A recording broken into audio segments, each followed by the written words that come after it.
अस्सलाम वालेकुम दोस्तों, मैं हूँ रफ़ीक शेख।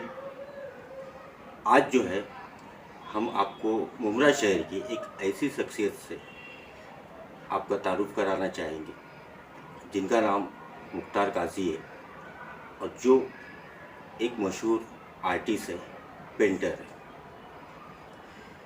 जो फ़नकार जिनको कहा जाता है, अपने अपने फ़न में जो माहिर होते हैं, हमारे शहर के अंदर भी अलग अलग शोबों के अंदर कई फ़नकार अपने फ़न को मुमरा में ही नहीं, मुमरा के बाहर पूरे दुनिया में फ़न के ज़रिए जो है मशहूर हो रहे हैं। उनमें से एक शख्सियत हमारे साथ में आज मौजूद है। आपका बहुत बहुत इस्तकबाल है हमारे चैनल में।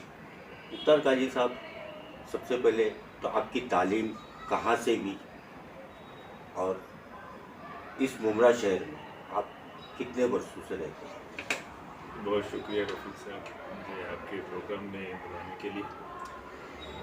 मेरी तो पैदाइश यहीं की है और मेरे दादा के ज़माने से हम लोग यहीं पे रहते हैं। मेरे वालिद साहब का बचपना यहीं पर गया है, इसी मकान में गया है और अल्हम्दुलिल्लाह आज भी ये मकान कौसा गाँव में बाकी है।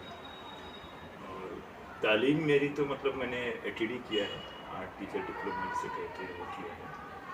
मगर अगर आप पेंटिंग का कहो तो बचपन से ही शौक़ रहा उसको करने नरम गुफ्तार आप जो है बचपने से ही है।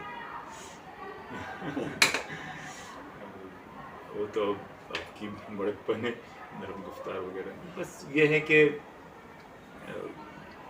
काम में अपने जो एक बचपन में एक चीज़ मुझे मिली, जैसे मैं जब 3rd में था तो मैंने एक ड्राइंग बनाई थी एस फॉर शिप।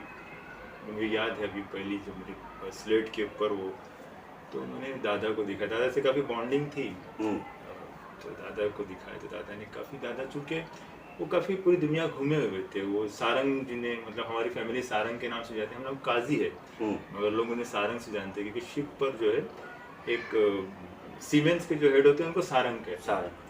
तो चूँकि वो सारंग थे और शिप पर उनका आना जाना काफ़ी पूरी दुनिया देखे, तो उन्होंने फ़ौरन पहचान लिया। बोले बेटा ये इसे आर्ट कहते हैं, इसे तो छोड़ना मत, इसके लिए तुझे जो चीज़ की ज़रूरत रहेगी मुझसे कहना, मैं ला कर दूँगा, पेपर कलर जो भी चाहिए, मगर इसे छोड़ना मत। ये बहुत कम बच्चों में ऐसा होता है। तो बस वो एक इंस्पिरेशन मुझे वहाँ से मिली और फिर उसके बाद में मैं ड्राइंग्स करता था, दादा को दिखाता था, करते गया। मुझे जे स्कूल ऑफ आर्ट में एडमिशन लेना था, मेरे दादा ने कहते पूरा स्टडी थी, उनको पूरा ट्रैक था। फिर उस वक्त में कुछ उनका इंतकाल हो गया, मैं 11th में था और फिर वो कुछ डिसकंटिन्यू हो पाया, तो जे में एडमिशन ने बहरहाल मेरा वो पैशन बाकी रहा। और अल्हम्दुलिल्लाह जब से लेके आज तक कभी पीछे देखा नहीं। बाहर भी रहा 4 साल एज ए आर्टिस्ट रहा मैं गल्फ़ में। फिर आने के बाद में मैंने यहाँ पे शो शुरू कर दिए। अल्हम्दुलिल्लाह आज आपकी दुआओं से पूरे देश में भी सारी बड़े शहरों में एग्जीबिशंस हुए हैं और बाहर भी इंडिया के बाहर भी एग्जीबिशन। जैसे कि आपने कहा कि मेरा जे आर्ट्स में एडमिशन नहीं हो सका, तो फिर आर्ट्स की तालीम आपने कहाँ से? मैंने एज ए सेल्फ टॉट अपने आप को इंट्रोड्यूस किया, क्योंकि मुझे काम तो आता ही था, मैं कुछ स्टडी करता था और पढ़ा करता था उसके बारे में और हैंड अल्हम्दुलिल्लाह ठीक था। तो फिर एग्जीबिशंस होने लगे, फिर मुझे ऐसा लगा कि यार थोड़ा सा उसमें कुछ और पढ़ाई को आगे बढ़ाना चाहिए। फिर मैंने मालेगांव से डिप्लोमा किया एटीडी में, हमारे एक सर के कहने पर, जस्ट एक समझने के लिए कि आर्ट कॉलेज में होता क्या है। तो अल्हम्दुलिल्लाह अच्छा ही रहा वो एक्सपीरियंस था। जब हम आर्ट्स की बात करते हैं जी, तो जो हमारी खास करके जो मुस्लिम कम्युनिटी है, तो उसमें कई कई तरह की तस्वीरें बनाना और कई ऐसे मसले मसाइल आते हैं और उसके तरफ अपने बच्चों को जो है आर्ट्स के तरफ जाने से एक तरह से वालिदैन रोक देते हैं। आपको क्या लगता है इसके बारे में? देखिए कैसा है कि एक्चुअली इसमें बहुत हमारे पास में कंसेप्ट क्लियर नहीं है।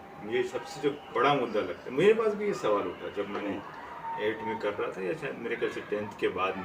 तो फिर मैंने एक मुफ्ती साहब से उसके लिए राय मांगी तो उन्होंने उसका नेगेटिव में ही जवाब दिया कि हम फिगरेटिव अलाउ नहीं कर सकते, मगर आप जब फतवा मांगोगे तो वो फतवे के हिसाब से होते हैं। मगर हमें ये समझना चाहिए। फिर मैंने किसी और से भी कुछ मांगा उस चीज़ के बारे में, थोड़ा सा खुले जहन के उस तरह के थे। तो उन्होंने कहा कि आप फिगरेटिव कर सकते हो मगर वल्गैरिटी पे ना जाए, न्यूडिटी पर ना जाए, यानी जिससे समाज में गंदगी फैलती है। वो तो हर काम में है ना, तो सिर्फ आर्ट में नहीं है। हर वो काम जो समाज को बुराई की तरफ ले जाता है वो आपको रोकना, वो हर काम। जैसे मेरे हाथ में माइक है, मैं जिससे आपका इंटरव्यू ले रहा हूँ, इससे गाना भी गाया जा सकता है, इससे अजान भी दी जा सकती है, इससे बयान भी सुनाया बिल्कुल जा सकता है। बिल्कुल बिल्कुल बिल्कुल इसी तरह से अपने अजान की बात की, देखो अजान लगाइए तो 2 मिनट के लिए। तो मुख्तार साहब, जब आपने शुरुआत की, जैसा कि आपने कहा कि मैंने पहले इसकी कोई आर्ट की तालीम नहीं ली थी और मैंने शुरुआत की, तो अपने आप को साबित करना या अपने आप को लोगों तक पहुंचाना कितना मुश्किल काम था? देखिए, अगर आपको अपने आप पर अगर भरोसा है तो फिर पहुंचाने में कोई मुश्किल नहीं आती। असल है कि आपको कॉन्फिडेंस होना चाहिए। जो आप कर रहे हो वो आपको मतलब फुल्ली एतमाद के साथ में करना चाहिए कि जो मैं कर रहा हूँ वो सही कर रहा हूँ। और फिर उसके लिए जो रिक्वायर्ड मतलब जो तालीम है, जो इल्म है, उसको आपको हासिल करना है। ये सबसे इम्पोर्टेंट है। मैंने अगर आर्ट कॉलेज शुरुआत में नहीं गया, मगर मेरे पास में वो सारी किताबें मौजूद थी जो आर्ट कॉलेज में बच्चे इस्तेमाल करते हैं, या उन आर्टिस्टों को मैंने स्टडीज़ किया जो फॉरेन के बड़े नाम थे, जो इंडिया के बड़े नाम थे। आर्ट गैलरीज में जाना, काम को देखना, सालों पहले यही किया है। मतलब तकरीबन 10-11 साल मैंने सिर्फ यही किया है। फिर और मैं रियलिस्टिक काम करता था जिस तरह के जो होते हैं, या और भी लैंडस्केप बाहर वगैरह, मगर मैंने एब्स्ट्रैक्ट या मॉडर्न आर्ट को हाथ नहीं लगाया। पहले उसे मैंने खूब समझा है, मतलब खूब मतलब जितनी मेरी ताकत हो सकी उतनी, तो बहुत गहराई है उसमें। फिर उसमें अगर आप कॉन्फिडेंट हो और काम लगन से कर रहे हो तो आप पहुंच जाते हो फिर लोगों तक बराबर। बस सच्चाई होना ज़रूरी है उसमें। पहली कामयाबी आप अपने आपसे अगर बताएंगे कि पहली कामयाबी आपको कहाँ मिली, जहाँ पे मतलब आपको ऐसा लगा कि अब मैं कामयाब हो चुका हूँ? देखिए, कामयाबी एक ऐसी चीज़ है जिसको आप तय नहीं कर सकते कि आप ये कह सकते हो कि मैं कामयाब हो चुका हूँ। ये हर मरहले में हर उसके अलग अलग स्टेज होते हैं। बस ये है कि आप जो एक टारगेट लेके चलते हो किसी शो के बारे में, कोई भी एक एम लेके चलते हो, अगर आप उसे अचीव करते हो और वो आपको खुशी देती है, तो मुझे लगता है वो खुशी है असल कामयाबी है। मगर फिर उसके बाद में उसके और मतलब डायमेंशंस बढ़ते हैं और वो आगे बढ़ते चले जाते हैं, तो आप सेटिस्फाइड नहीं होते। क्योंकि आप नहीं, मेरा सवाल ये था कि जैसे कि आप स्ट्रगल कर रहे थे, आप अपने आप को अच्छा, साबित, तो हाँ। पहला आपको मतलब कहाँ से ब्रेक मिला या? हाँ, बताइए। जैसे जब मेरा पहला एग्जीबिशन हुआ तो अल्लाह के करम से पहला एग्जीबिशन ही नेहरू सेंटर में हुआ, और नेहरू सेंटर ने जो ऑर्गेनाइज करता है खुद, यानी एक गवर्नमेंट का डिपार्टमेंट है, वो उसे ऑर्गेनाइज करता है। और उसमें एक बहुत बड़ा इवेंट हुआ, महाराष्ट्र के कुछ आर्टिस्ट थे और वेस्ट बंगाल के थे, उसमें मेरा सिलेक्शन हुआ। और काफ़ी बड़े बड़े उसमें नामवर आर्टिस्ट मौजूद थे, यानी जिनको मैं कभी उस्ताद आर्टिस्ट जानता था वो मेरे साथ में उसमें साथ में मेरा मतलब काम स्टार आर्टिस्ट के? हाँ, स्टार मतलब जो सीनियर आर्टिस्ट है काफ़ी। तो वो इतनी बड़ी खुशी थी मेरे लिए कि वो मैं उस वक्त में मतलब एक्सप्लेन नहीं कर सकता था, इतना बड़ा इवेंट और फर्स्ट शो में। तो बस उसके बाद फिर इस तरह से कई चीज़ें होती गई। अभी जैसा कि अगर हम बात की जाए, लोग बड़े नामों को जानते हैं, एम.एफ. हुसैन, और करोड़ों के अंदर जिनकी जो है पेंटिंग्स वगैरह बिक रही हैं। तो मेरा सवाल ये था कि जो पेरेंट्स इसके लिए अपने बच्चे को, तो खास करके हमारे जो नौजवान की बात है, आज हम देखते हैं कि डॉक्टर बनेंगे तो इतना कमाएंगे, इंजीनियर बनेंगे तो इतना कमाएंगे, और जब आर्ट्स की या पेंटिंग की बात होती है तो हमारे घर में वही एम.एफ. हुसैन वाला मामला रहता है कि 4 करोड़ 5 करोड़ में जो है पेंटिंग बिकती है। आप लोग जो ये कर रहे हैं, तो इसकी मतलब जैसा कि एक एवरेज अगर एक कंप्लीट इसमें मतलब शुरुआत कर, तो किस तरह से इसके अंदर जो है कमाया जा सकता है? इस फील्ड के अंदर? देखिए, दो तरह की चीज़ है आर्ट में। एक तो होता है कि आप प्योर आर्ट कर रहे हो, और एक होता है कमर्शियल आर्ट आप कर रहे हो। कमर्शियल आर्ट में तो फिर आप बिल्कुल मतलब अलग फील्ड है उसकी, आप वो सीखिए और कमाइए उसमें तो खूब पैसा, मतलब डे फर्स्ट से ही आप कमाना शुरू कर देंगे, ऐड बना दिए, कुछ कर दिए, इस तरह का काम, या कोई कमर्शियल टाइप के आपने आर्ट वर्क करके उसमें फिर आपको कोई करियर आपका नहीं करना है, बट आपको पैसे कमाना है, तो वो आपको देगा। वो आपका जो आर्ट का जो रुझान है वो कमर्शियल की तरफ जा सकता है। मगर जहाँ आप एक प्योर आर्ट की बात करते हैं तो उसमें कमर्शियल तो ज़रूरी है, मगर कमर्शियल टाइम कभी नहीं रहा, वरना आप अच्छे आर्टिस्ट बन ही नहीं सकते। क्योंकि देखिए, आर्ट एक ऐसी फील्ड है, कोई भी आर्ट, सिंगर है, उसका पहले उसका शौक है, अगर वो अपने शौक से कमा सकता है तो वो खुश है। एक शायर है, एक शायर शायरी करता है, उसे क्या मिलता है, मगर वो उसका एक शौक है, उसका पैशन है, उसके एक फन है उसके अंदर, वो शायरी कहने का हुनर है। वैसे ही जब आप विजुअल आर्ट की बात करते हैं या पेंटिंग की बात करते हैं तो ये तो एक पैशन है, ये एक अलग चीज़ है। फिर उसमें जब आप कुछ नाम बन जाते हो तो उसमें फिर वो पैसे उसमें मतलब बढ़ते हैं। मगर अगर आप बेचने के लिए बनाओगे तो वो आपका काम कमर्शियल में चला जाएगा, वो प्योर आर्ट कभी रहेगा नहीं। तो आर्ट एक थोड़ा सा उससे हटकर है। अगर आप में पैशन है तो कीजिए, आप उसको कमाने के लिए करेंगे तो आप भटक जाएंगे। ये आपका जवाब बहुत अच्छा लगा कि किसी भी चीज़ का एक आपको जब शौक होगा और उसके बाद में आप उसको एक पेशा बना लीजिए तो ठीक है, वो बहुत खूबसूरती के साथ हम कर सकते हैं। लेकिन एक हम ये अगर सोचें कि मुझे इंजीनियर बनाना है और उसको उस फील्ड से कोई लगाव नहीं, तो आप कितने भी अच्छे इदारे में आप उसको अगर तालीम दे दें अपने बच्चों को तो कुछ नहीं होने वाला। तो ये आते हैं हम लोग वापस से आर्ट के तरफ से। तो मैं सामने देख रहा हूँ, अगर मेरा कैमरा मुझे दिखा सके, तस्वीर हमें नजर आ रही है। अब अगर हम तस्वीर को देखते आमतौर पर, मैं भी तो मेरी बात कर रहा हूँ, मैं उतना नहीं समझता हूँ आर्ट को, तो हमें खाली लकीरें दिखती है और उसके पीछे एक ऐसा लगता है कि पर्दे के पीछे कुछ तो है, कुछ रोशनी आ रही है। आर्ट क्या कहते हैं और तो किस तरह से मतलब ये एक चीज छुपी हुई है, उसके पीछे क्या छुपा हुआ है? देखिए कैसा है कि ये जो आपके सामने दिख रहा है ये एक रियलिस्टिक पेंटिंग है। ये आपको आना ही चाहिए अगर आप अपने आप को आर्टिस्ट कहलाना चाहते हो, तो ये बेसिक है। लेकिन कुछ लोग क्या समझते हैं कि बहुत रियलिस्टिक करना या बहुत हूबहू बनाना वही आर्ट है। नहीं, वो एक स्किल है, वो भी आर्ट है, मगर वो सिर्फ एक स्किल है।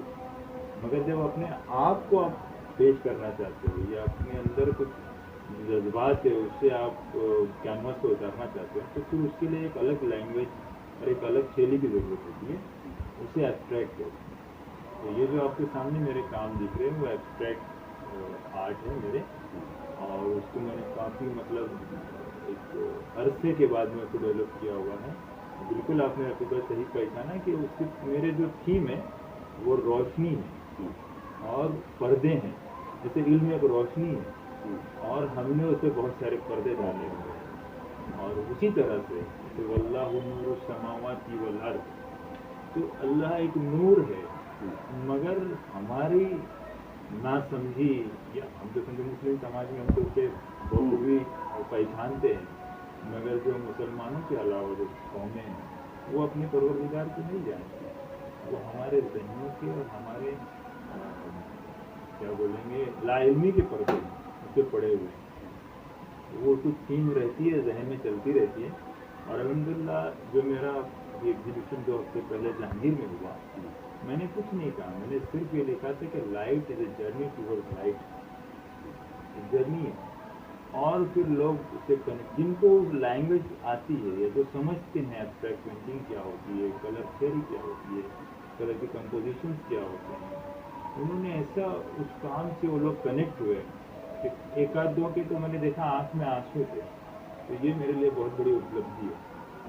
अल्हम्दुलिल्लाह मेरे कुछ काम बिके भी, मतलब मॉनिटरी मुझे गेन भी हुआ, मगर वो मेरे लिए मायने नहीं है, मेरा मैसेज कन्वे हुआ वो मेरे लिए बहुत है।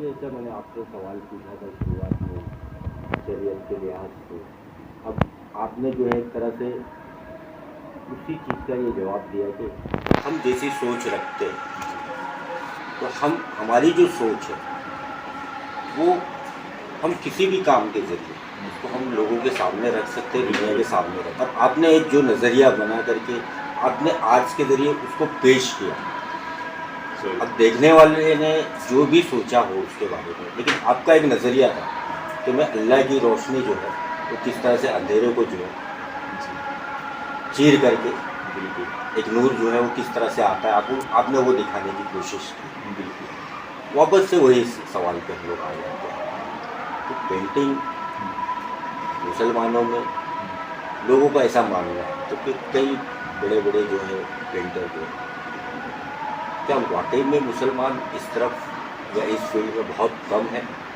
या जैसा हम एक ही नाम जानते हैं एम.एफ. हुसैन, पढ़ते हुए आए हैं, देखते हुए आए हैं? नहीं, ऐसा बिल्कुल भी नहीं है। जैसे आपने कहा ना कि एक ही नाम, अक्सर लोग एक ही नाम जानते हैं कि एम.एफ. हुसैन, मगर मुसलमान इस फील्ड में काफ़ी आगे हैं, हमारे मतलब इल्म में नहीं है।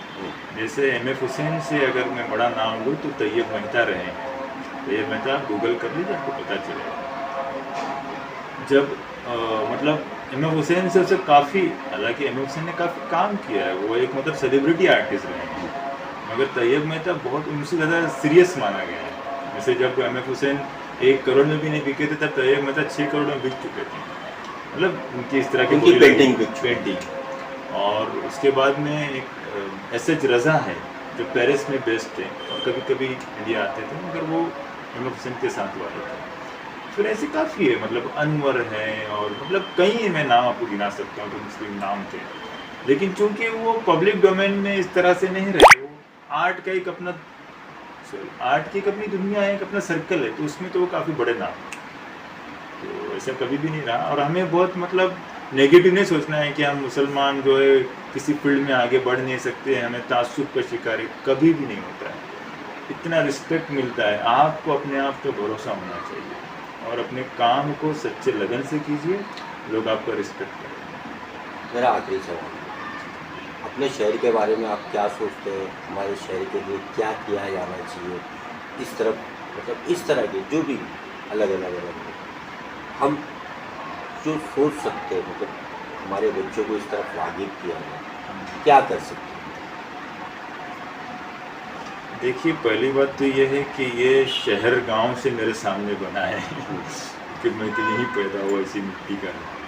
तो ये कुदरती एतबार से बहुत बहुत खूबसूरत है। हमारी कुछ बेतरतीबियाँ उसे बिगाड़ दें, जैसे इलीगल बिल्डिंग्स, गंदगी, ये सारी चीज़ें। मगर आज भी देखो तो एक तरफ हसीन पहाड़ है, दूसरी तरफ खाड़ी है, नदी, एक पानी है, और इसकी जो फ़िज़ा है ये बहुत अच्छी है। बॉम्बे से या न्यू बॉम्बे में आपको इस तरह की फ़िज़ा नहीं मिलती, मगर इसकी वैल्यू को समझना पड़ेगा। हम इसके कदरदान बने, इस शहर के कदरदान बने। आज से कुछ साल पहले किसी ने इस तरह का मुझसे सवाल किया था, मैंने बहुत पॉजिटिव वे में उसको आंसर किया था कि ये बहुत खूबसूरत है, मैं तो इसे एक मंजर की तरह देखता हूँ, लेकिन हमें इसकी कद्र करना चाहिए। हमें सबसे पहले सफाई पे ख्याल रखना, और सफाई उसका जो मेन मुद्दा है वो भी तालीम है, कि हमारे पास तालीम की थोड़ी कमी है। तालीम पे बहुत जोर देना चाहिए। तालीम होगी तो हो सकता है हम सफाई पे भी ज़्यादा ध्यान देने वाले बनेंगे। तो बाकी तो बहुत पॉजिटिव है, टैलेंट बहुत है। इतने फ़ोन आते हैं बच्चों के कि आप क्लासेस ले सकते हैं, क्या टैलेंट भर भर के पड़ा। और सबसे इम्पोर्टेंट उसमें जो है वो अपने दीन को आप समझो कि अल्लाह ताला हमें जो फितरत का जो दीन मिला है, फितरत का दीन है, तो उसमें सफाई पर ध्यान दिया गया है, ईमान पे है, लोगों पर ध्यान दिया गया, पड़ोसी के ख्याल रखने के लिए कहा गया, इल्म हासिल करने कहा गया, जो हमारी फितरत है, हमें करना चाहिए। तो अगर हम दीनदार बनेंगे तो हम अच्छे शहरी भी बनेंगे और अच्छे एजुकेशन बनेंगे और अच्छे आर्टिस्ट भी बनेंगे। तो मैं भी कोशिश करता हूँ कि एक अच्छा मतलब मुसलमान बनूँ और अच्छी चीज़ करने की कोशिश करता हूँ। बहुत बहुत शुक्रिया मुख्तार काजी साहब, और जैसे कि आखिर में उन्होंने हमारे शहर के बारे में जो कहा, मुझे लगभग 8 या 9 साल पुरानी एक बात याद आ गई। थाने म्यूनसिपल कॉरपोरेशन के अंदर एक टेलीफोन ऑपरेटर थे, अभी वो है या नहीं है मुझे नहीं मालूम, वो नाबीना थे, जो आंखों से देख नहीं सकते थे, उनका नाम था भीड़े। उनसे जब मैं इंटरव्यू करने के लिए गया और मुमरा के बारे में उनसे सवाल किया, तो उन्होंने मुझे एक जवाब दिया था, रफ़ीक भाई मैं करजत में रहता हूँ, पहले जब मैं मुमरा आता था तो मुझे फूलों की खुशबू जो आती थी, जंगली फूलों की, तो मुझे एहसास हो जाता था कि मुमरा आ गया। और रफ़ीक भाई अब मैं जब आता हूँ, 8 साल पहले की मैं बात बता रहा हूँ, तो मुझे एक बदबू जैसे आने लगती है, तो मुझे एहसास हो जाता है कि मुमरा आ गया। नाबीना शख्स जो नहीं देख सकता था, और हमारे साथ में जो मुख्तार काजी साहब बैठे हुए, वो रंगों को देखते और रंगों को घटते, तो उन्होंने जो जवाब दिया लगभग उन्हीं के जैसा जवाब है। हमारे शहर की जवाबदारी हमारे ऊपर सबसे पहले है, और हमारी जवाबदारी बनती है कि हम शहर को खूबसूरत रखें, साफ़ सफाई का ख्याल रखें। तो इन्हीं अल्फाजों के साथ में मैं अपनी मुख्तार काजी साहब की मुलाकात को यहीं पे ख़त्म करता हूँ, और उम्मीद करता हूँ कि जो आखिरी अल्फाज है शहर के लिए, और ख़ास करके जब हम हमारे बच्चों को दीन की बातें समझाएंगे, तो वहाँ पे जगह जगह एक रास्ते से जो है पत्थर हटाने का या एक कंकर हटाने का भी जो सवाब हमारे मज़हब में दिया गया है, और वो इसलिए नहीं दिया गया है कि दूसरों के उसमें कोई गैर नहीं है, सबके फ़ायदे के लिए, फलाह बहबूद के लिए। आर्टिस्ट बहुत अच्छे हैं, इनका जो है एग्जीबिशन लगा था अभी हाल में जहांगीर आर्ट गैलरी में, और हमारे मुमरा शहर से आते हैं, ये हमारे लिए फ़ख्र की बात है। अगले एपिसोड में इसी तरह से किसी और हमारे शहर की एक फ़ख्र का मुकाम रखती हो, हमारे लिए फ़ख्र का मुकाम रखती हो, उनसे ज़रूर कराऊँगा। मैं रफ़ीक शेख मुमरा से।